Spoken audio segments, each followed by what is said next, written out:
Alors, pour cette vidéo, j'ai décidé de faire une pochette cadeau pour offrir un chèque. Alors voilà, en fait, on est en période d'anniversaire chez nous. Et du coup, voilà, on m'a demandé de faire une petite pochette pour offrir un chèque à un homme. Donc voilà, ce qui explique l'absence totale de fleurs et de papillons, ce qui est assez rare dans mon scrap. Donc j'ai retrouvé ce vieux bloc de chez Action. Je pense que beaucoup d'entre vous le connaissent. C'est vraiment un très vieux bloc. Ça fait au moins, je ne sais pas, peut-être au moins 5-6 ans que je l'ai. Je l'avais acheté au tout début de mon scrap. Donc c'est dire. Et je suis retombée dessus. J'ai trouvé que c'était pas mal du tout pour un garçon et très brillant en plus avec les parties foil et tout. Enfin, je l'ai trouvé très beau. Donc j'ai dit allez hop, je le ressors. Mais c'est vrai que des fois quand on a trop vu les choses, on peut plus les voir. On les range un peu et puis bah là du coup j'étais contente de le ressortir. Alors, vous savez, moi, c'est pas trop mon habitude de prendre des mesures tout le temps. Je vous dis que je fais toujours à l'œil ou avec des petites marques au crayon. Mais là, pour bien respecter les dimensions, avoir les bonnes dimensions par rapport au chèque, j'étais obligée de mesurer. Ce qui fait que j'ai pris plein de mesures pour vous. Je vais pouvoir vous donner tout ça. Donc, si vous voulez prendre des notes en regardant cette vidéo, n'hésitez pas parce que du coup, sur ce tuto, il y a plein de mesures. Donc la première chose que j'ai faite en fait, c'est de mesurer mon chèque. Alors ça, c'est un chèque que je me garde toujours de côté. Alors ça, c'est dans les chéquiers, vous savez, vous avez toujours des bordereaux qui servent à rien. Finalement, c'est aux mêmes dimensions. Donc j'en ai un sur mon bureau et j'ai aussi une fausse carte cadeau. Enfin, c'est une vieille carte de visite. Mais voilà, du coup, quand j'ai des emballages à faire pour des cartes cadeaux ou des chèques, je me resserre de ça. Comme ça, j'ai toujours quelque chose sous la main et c'est parfait. Donc pour votre petite information, un chèque, ça mesure 17,5 cm par 8. Donc, c'est la première mesure que j'ai faite. Je me suis tracé un petit plan comme je fais de temps en temps pour y voir plus clair et pour être sûr de ne pas me tromper dans mes mesures. Alors, ceci dit, c'est pas du tout infaillible, hein, mais bon, au moins on minimise des risques. Hein, et donc, voilà. Ensuite, j'ai découpé donc, sur mon papier de fond une feuille de 20 sur 20,5. J'ai choisi blanc, même si j'ai beaucoup hésité avec du craft.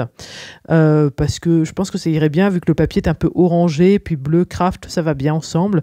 Mais finalement, je me suis dégonflé, je me suis rabattu sur du blanc comme d'habitude. Voilà, aucune originalité, mais c'est vrai qu'on va plus facilement vers ce qu'on connaît. Et le craft, même si j'aime bien, j'ai pas l'habitude de travailler avec. Et j'ai souvent peur que ça fasse trop foncé en fait. Comme le papier est très coloré déjà, plus le craft, j'avais peur que ça fasse trop foncé. Alors je suis sûr que ça aurait très bien fait, hein, mais voilà, j'ai préféré ne pas prendre de risque. Donc sur ma grande feuille donc, qui fait 20 par 20 cm et demi, sur le côté de 20 cm et demi, je fais un pli à 10 et à 10 et demi.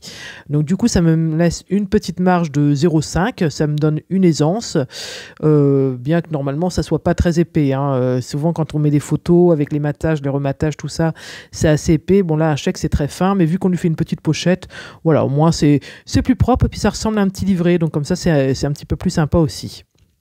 Donc une fois que ça c'est fait, je me suis attaquée au matage intérieur. Donc là, j'ai pas pris de mesure, comme ça c'est réglé.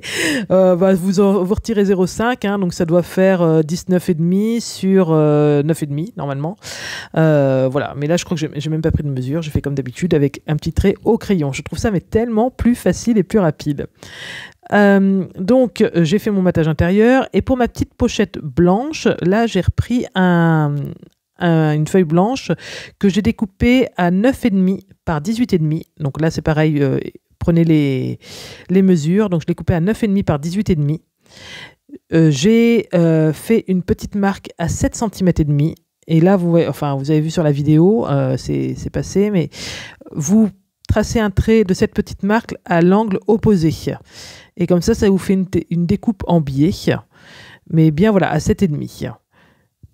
Ensuite, une fois que c'est fait, vous faites des plis à 0,5 sur 3 côtés. Et là, vous venez coller votre petite pochette. Pour le matage, en fait, vous faites la même chose, mais avec votre papier déco, vous prenez un papier déco de 8 par 17. Et cette fois-ci, vous faites une marque à 7 cm. Hein, comme c'est un matage, on laisse 0,5, donc 8 par 17, et vous faites une marque à 7 cm, et c'est pareil, vous reliez ce petit point que vous avez fait avec l'angle opposé, et ça vous fait une découpe en biais.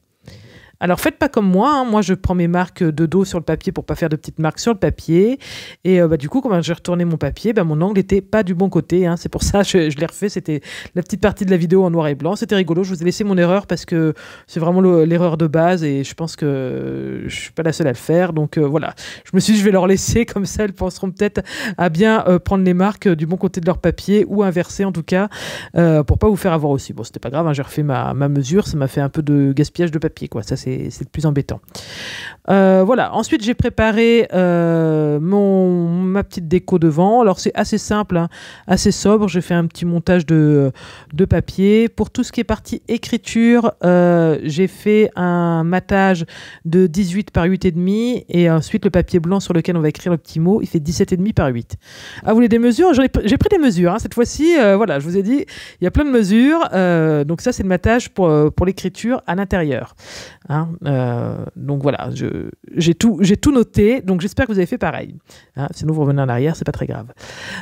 Donc c'est mon petit sentiment sur le devant. Alors le papier étant tellement chargé, c'est vrai que c'était pas évident. J'avais pas envie de mettre un petit tamponnage colorisé, c'était pas très, ça s'y prêtait pas. Donc du coup j'ai fait un petit tamponnage sur un fond blanc. Ça vient alléger un petit peu le tout et c'était parfait. J'ai arrondi les angles aussi un petit peu, du coup j'aurais peut-être pu le faire sur la carte au départ, mais bon, c'est pas très grave. Pour la petite fermeture, je me sers de cette chute de papier. Alors là, franchement, je n'ai pas pris les mesures, hein.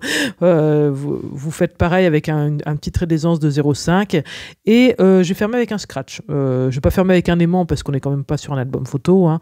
J'ai fermé avec un petit scratch et du coup, c'est parfait. Ça fait une petite finition. Vous n'êtes pas obligé de faire une fermeture, hein. Après, vous pouvez mettre un ruban, tout ça, hein. Mais voilà, ça vient finir et le fait que ça ferme avec le scratch, du coup, ça ferme bien.